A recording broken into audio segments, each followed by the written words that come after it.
My name is Harper Dalton. I am 32 years old, and this is my true story. This really happened to me, and it completely changed my life. I once trusted someone deeply, but what they did to me was so shocking, so terrifying that I'm still haunted by it. Today, I want you to know how betrayal can come from the people you love the most. What started as something small soon turned into a nightmare.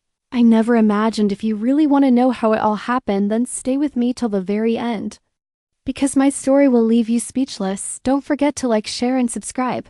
And remember, this story is written and edited by Dark Lifeside Diaries. All started when I decided to turn my life around after years of struggling with my weight and self-esteem. I joined a private gym in my town, and that's where I met Claire, the trainer who was supposed to help me change my life for the better. At first, she was everything I thought I needed. Kind, supportive, encouraging, and even protective of me when other gym-goers would snicker behind my back. She pushed me to go harder, to eat cleaner, to cut off unhealthy habits, and I listened to her because I trusted her. But over time, I started to notice something off about Claire. She wasn't just invested in my workouts. She was invested in me in a way that felt obsessive. She wanted to know what I ate, where I went, who I spoke to, what time I slept, things that had nothing to do with training. At first, I thought she was just being thorough, but when she started showing up uninvited at places I hadn't told her about, my stomach twisted with unease. One night after an exhausting session, I came home to find a sticky note on my fridge. "Good job today, Harper. Don't eat after 9. The problem was, I hadn't invited Claire over. My apartment door was locked and I lived alone. My heart pounded as I stood frozen in my kitchen, staring at that note in her neat looping handwriting. When I confronted her the next day, she just smiled and said she was looking out for me and that I should be grateful for her dedication. That was the first time I felt the chill of fear instead of comfort, but it didn't stop there. Over the weeks, little things began happening. My phone would buzz with unknown messages late at night. "Don't skip your water," or "I saw you with her. Don't forget your goals." I never gave Claire access to my number beyond the gym contact form, yet somehow she seemed to know everything about me. I changed my locks, I updated my passwords, but it didn't matter. Claire always found a way back. In one morning, I woke up drenched in sweat, not from a nightmare, but from the sight of my running shoes placed neatly at the foot of my bed. Still wet from the rain outside, except I hadn't worn them the night before. That was when I realized this wasn't about fitness anymore. This was about control. Claire had slipped into my life like a shadow, and the more I tried to pull away, the tighter her grip became. I thought about quitting the gym, about reporting her, but something stopped me, a gut-wrenching fear that if I made the wrong move, Claire would do something far worse than break into my apartment. And I was right, because the night I finally decided to cut ties with her, that was the night I learned just how far she was willing to go to make sure I never left her side. After that night, when I found my wet running shoes by the side of my bed, I couldn't sleep peacefully again. My mind replayed it over and over, trying to figure out how Claire had gotten inside, how long she'd been there, and worst of all, what else she might have done while I was sleeping. I didn't tell anyone at first because who would believe me? My trainer is breaking into my house to check on me. It sounded paranoid, delusional even, but deep down I knew it was real. Every instinct in me screamed that Claire's obsession wasn't just about fitness anymore, it was about possession. She wanted to own me, to control every aspect of my life. I tried to create distance. I told Claire I needed a break from training, that work was overwhelming me, that I couldn't afford to keep up sessions anymore. She smiled too sweetly and said, "Of course, Harper, but you know you can't quit on yourself. I'll always be here even if you're not at the gym." At that moment, I didn't understand the weight of those words, but I would. For a week, I skipped the gym. I avoided her calls. I blocked her number. At first, I felt relief, a sense of freedom, like I was slowly breaking free of her grip. But then the notes started again, slipped under my door, tucked into my mailbox, written in that same careful feminine handwriting. "Rest days are fine, but don't slack," or "I saw you eat that croissant. Do better." I lived on the 3rd floor of my building in a secure complex, and yet somehow she was still getting inside. The fear ate away at me until I finally confessed to my best friend, Maya. Maya was furious. She told me to go to the police immediately, but I was hesitant. What evidence did I have? Some sticky notes and gut feelings? Still, Maya insisted she'd stay with me for a while just to make sure I was safe. For a couple of nights it helped. I felt stronger with someone else there.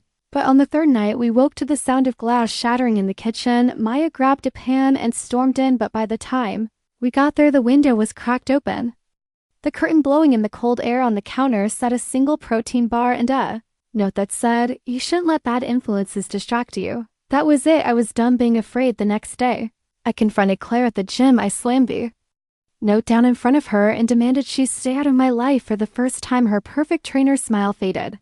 Her eyes darkened and she leaned in close enough that I could smell the knit on her breath. You don't get it, Harper. Without me or nothing, I made you strong. I made you better. You can't just walk away from me. The way she said it made my skin crawl. It wasn't just an obsession, it was a threat. I tried reporting her. I filed a complaint, showed the police the notes, but they shrugged, saying it was circumstantial, that unless she physically harmed me, there was nothing they could do. That night I cried in frustration, realizing I was on my own. I started double-checking the lock, sleeping with a knife by my bed, jumping at every sound, but even in my paranoia, I couldn't have prepared for what happened next day. Week later, I came home from work to find every single mirror at my apartment shattered, my bathroom, my bedroom, even the small decorative one in the hallway, each one broken into jagged shards, glass scattered like ice across the floor, and on my bed lay a new note. No more distractions, focus on me. That was the moment I realized Claire didn't just want to train me, she wanted to erase me, to strip away everything until there was nothing left but her version of me. I felt trapped in a nightmare with no way out, but I didn't know then. The worst was still to come, because Claire wasn't finished, not even close. After the mirrors incident, I stopped sleeping altogether. Every creak of my apartment made me Claire was inside watching me from the shadows. I couldn't live like that anymore, so I packed a bag and moved in with Maya for a while. I thought maybe putting some distance between myself and my home would give me breathing room, but Claire was always a step ahead. 2 days after I settled in, Maya's neighbor spotted a woman sitting in a car outside the building late at night, just staring up at our windows. When he described her blonde ponytail, athletic build, I knew immediately it was Claire. She had found me. Maya pushed me harder to get a restraining order, but when I went to the police again, they still brushed me off. She hasn't harmed you physically, the officer said with a sigh, as if my fear was an exaggeration. I wanted to scream at him. What do you think comes next? But they didn't understand the escalation, the pattern of obsession. Claire wasn't just fixated. She was unraveling. That night, I sat in Maya's living room, clutching my phone, scrolling through Claire's old Instagram posts, looking for answers. Her entire feed was a shrine to control and perfection, body transformations, motivational quotes, before and after pictures of her clients. But what made my stomach turn were the captions. I break them down and build them back stronger. I own every ounce of their progress. And then one photo buried deep in her timeline of me, a candid shot at the gym. I never knew she took the caption. My masterpiece. My forever project. My blood ran cold. She didn't see me as a person. She saw me as something she created, something she owned. And when people lose control of what they think they own, they destroy it. 2 nights later, Maya and I came home to find her apartment door slightly ajar. My heart pounded as we stepped inside. Nothing looked stolen, but when we reached Maya's bedroom, we froze. Laid out neatly on her bed was my workout gear, leggings, sports bra, sneakers, items I had left behind in my own apartment. Next to them, another note in that same deliberate handwriting. Come back to me where you belong. That broke something inside me. I wasn't just terrified anymore. I was furious at her for violating my life, furious at the police for dismissing me, furious at myself for letting it go this far. I swore I wouldn't be her victim anymore. If Claire wanted me broken, I'd give her the fight of her life. I started documenting everything, every note, every intrusion, every threat. I bought hidden cameras, placed them in my apartment, even set one near the gym where she worked. I studied her routines like she studied mine, learning her patterns, her obsessions. For weeks, I lived in this hyper-aware state, waiting for the moment she would slip. And she did one night. The footage from my apartment camera caught her inside, rifling through my dresser drawers, inhaling one of my shirts like it was oxygen. She lingered in my bed, stroking the pillow where my head used to rest. When she finally left, she didn't realize she'd triggered a time-stamped motion alert. That was the proof I needed. I rushed to the police, shoving the footage in their faces, daring them to ignore me this time, and finally they listened. A restraining order was issued. Claire was banned from contacting me, banned from coming near me, banned from even stepping foot near my gym. For a fleeting moment, I thought it was over. I thought maybe I could start healing, put this nightmare behind me, but obsession doesn't disappear with a piece of paper. 1 week later, as I left work late at night, I found a box on the hood of my car. Inside was a photo of me sleeping, taken recently too. Recently, and scribbled across the back in red ink were the words, "Pieces of paper can't protect you, only I can." That was when I knew Claire wasn't going to stop until one of us was gone. I found that photo on my car, something inside me snapped. Fear had ruled me for too long, and I realized the truth. Claire wasn't going to stop until she either had me under her control again or destroyed me completely. And I wasn't about to give her that power, so instead of running, I decided to end it on my terms. I stopped avoiding the gym and returned like nothing had happened, pretending to reclaim my old routine. I knew Claire would be watching. I made sure to leave breadcrumbs she couldn't resist, hints of vulnerability. Routines that looked predictable, but in reality every step was calculated. My cameras were ready, my phone was always recording, and Maya was in on the plan. If Claire came for me, she wouldn't leave unnoticed. Confrontation came sooner than I thought. One night after closing, I lingered in the locker room pretending to organize my bag. The gym was empty, lights dimmed.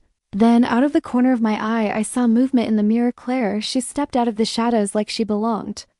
There, her smile wide and unsettling, like she was greeting an old friend. "You came back," she whispered, her voice trembling with obsession. "I knew you would. You're nothing without me. I made you." My heart was pounding, but I forced myself to stay calm. "No, Claire, you don't own me. You never did." Her smile faltered, her eyes darkening. She stepped closer, holding something in her hand. A pair of scissors she must have grabbed from the front desk. She twirled them casually like it was nothing. "Don't lie to yourself, Harper. You're mine. You'll always be mine." In that moment, I realized reason was useless. Claire wasn't living in reality anymore. She was drowning in her own twisted obsession, and if I didn't stop her, she was going to hurt me. Backed up, slowly drawing her further into the locker room where one of my hidden cameras was fixed. "If you want me so badly," I said, "then here I am, but you'll never break me." She lunged, the scissors grazed my arm as we struggled, crashing into the benches. Adrenaline surged through me. I fought back with everything I had, shoving her against the lockers, kicking, clawing, screaming. She was stronger than I expected, fueled by obsession, but I refused to let her win. Finally, with one last burst of strength, I wrenched the scissors from her hand and tossed them aside. She collapsed to the floor, sobbing, her voice breaking as she muttered, "Don't leave me, don't leave me, don't leave me," over and over again like a broken record. By the time the police arrived, thanks to Maya, who'd been watching live from the cameras, Claire was still on the ground, rocking back and forth, her eyes wild and vacant. She didn't even fight when they cuffed her. It was as if in her mind she'd already won by proving how far she was willing to go. She was arrested that night on multiple charges: stalking, breaking, and entering assault with a weapon. And though the legal system moved slowly, I knew the footage I collected had finally cornered her. She couldn't twist this into a misunderstanding or harmless obsession. This was the end of her reign of terror, but the scars remain. Sometimes I still wake up at night convinced I see her silhouette in the corner of my room. Sometimes I hear echoes of her voice in my head. "You're mine, you'll always be mine." I don't know if those echoes will ever fully fade yet. Through all the horror, I learned something about myself. I am not weak. I am not a victim. Claire wanted to break me, to control me, but all she did was awaken a fire in me I didn't know I had. This is my story. My name is Harper Dalton. I'm 32 years old, and I survived the nightmare of a trainer who turned into my stalker, my tormentor, and my greatest test of strength. And to anyone listening, if you ever feel someone's obsession closing in on you, don't wait. Fight back, because monsters like Claire only stop when you make them.